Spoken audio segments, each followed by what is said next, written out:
Hello, everyone. It's Stephanie Clegg, licensed associate counselor. Pray that you are doing well. On today, there's a heat wave going on from like the Midwest into the East Coast.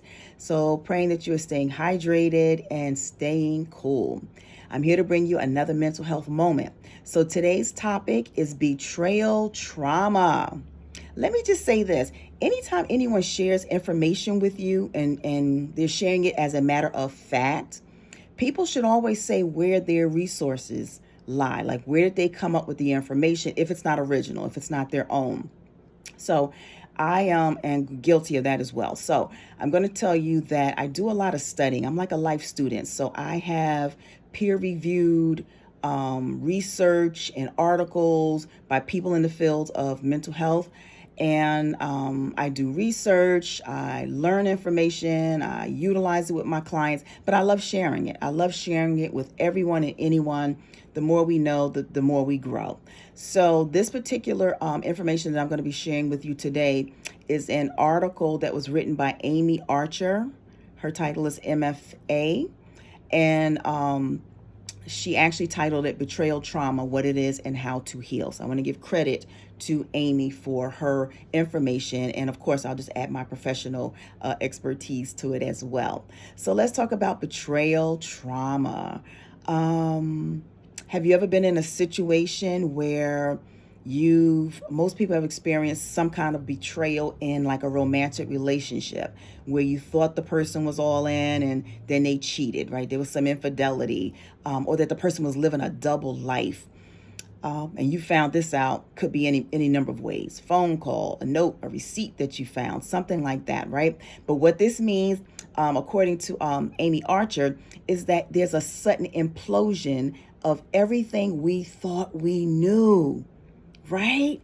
Implosion, explosion, boom, right? Of everything we thought we knew. We thought we were in a good relationship. We thought this person was our friend and wouldn't betray our trust, right? So there's an implosion of everything we thought we knew. So let's talk about it. What is betrayal trauma? This term was first defined by Dr. Jennifer Freyd in 1991. And Dr. Freyd says betrayal trauma occurs when someone's trust or well-being is violated by an institution or person that they depend on for physical, emotional, or financial security. You notice I said it's an institution or a person. We're used to personal betrayals, but we're going to talk about institutional betrayal trauma as well.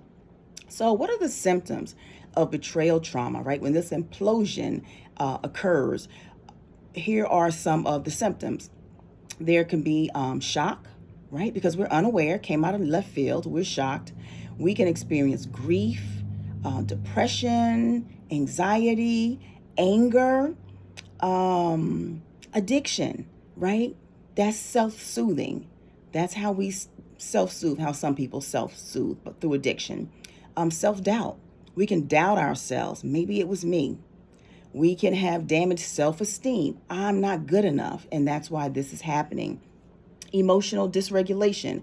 We don't know what we're feeling, how to feel about it, how to express it, how to communicate it to anyone, and chronic mistrust.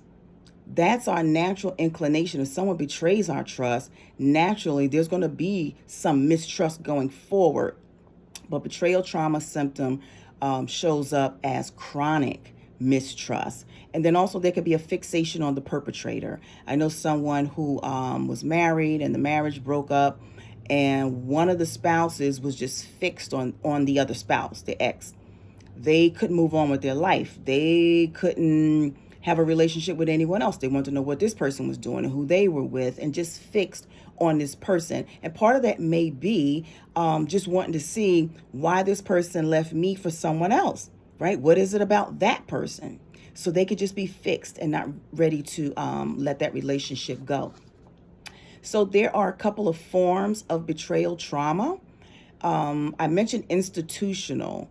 betrayal trauma. So the institutional betrayal happens when a person is harmed by an institution that they depend on.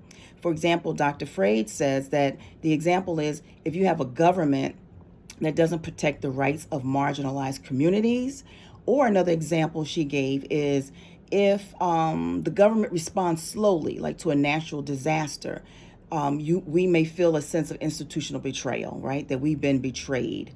The government didn't show up like we thought they were going to show up. Then there's familial betrayal, and that involves family members.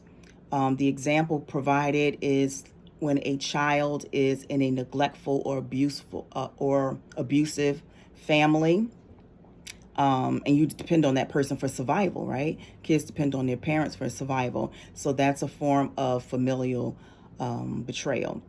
And then there's romantic betrayal, which most of us are familiar with that, where the partner is unfaithful or otherwise behaves harmfully. And a good example given is if someone is abusing drugs without your knowledge and you have no idea until until a major catastrophic event happens, and it just comes out of left field. You don't know that they're abusing drugs. So that's part of romantic betrayal. And then there's interpersonal betrayal, which basically involves like our friends, our coworkers, maybe someone spreading rumors about you. Like I said, sharing our deepest, darkest secrets, and when we thought we can trust someone. So I'm going to throw one more terminology at you as we get ready to conclude this video, and that is betrayal blindness. This is another terminology that Dr. Freyd describes as the unawareness, not knowing, or forgetting that someone might exhibit around a betrayal. This is more frequently done when there's a relationship between the abuser and the abused. For example, if a child is being abused by a parent, that child can't afford to alienate the parent because their whole life depends on the care they're getting from that parent, and it may threaten their very survival. So for them to block out a betrayal can be very advantageous to them. Again, kids rely on parents, and sometimes people in relationships rely on their partner financially or emotionally. And then finally, what are the risk with this betrayal blindness, this repression, this pressing down or denying of the betrayal that occurred? The risk is that it affects our mental health. It negatively impacts our mental health. So it's Dr. Freyd said, it's hard to pretend that everything is okay, and especially for adults, but it's hard for kids as well to pretend that things are okay when they're not. So these negative emotions start coming out. They start leaking out in our attitude, how we show up, whether we're present with other people, whether we trust other people, right? So our interactions with other people.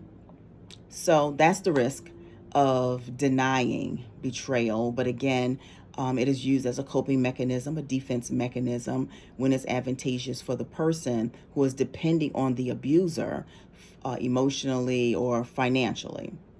So if you are experiencing betrayal trauma, if you know of someone that's experiencing betrayal trauma, here are my takeaways. Identify and acknowledge your feelings. There, you can go online and Google feelings wheels, and you can figure out, you can see charts with all different words relating to how we feel, so that you can identify how you're feeling, put a label to it. And then next, I would say sit with your feelings and process them. Sit with it, think it through, process it. Process the fact that something negative occurred, right? There's a challenge ahead of you.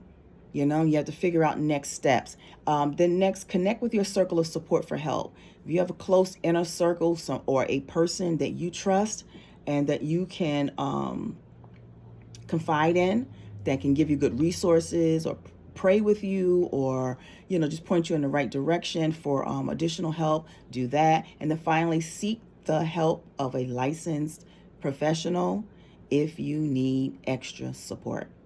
So thank you for joining this video, and I'll see you on the next video.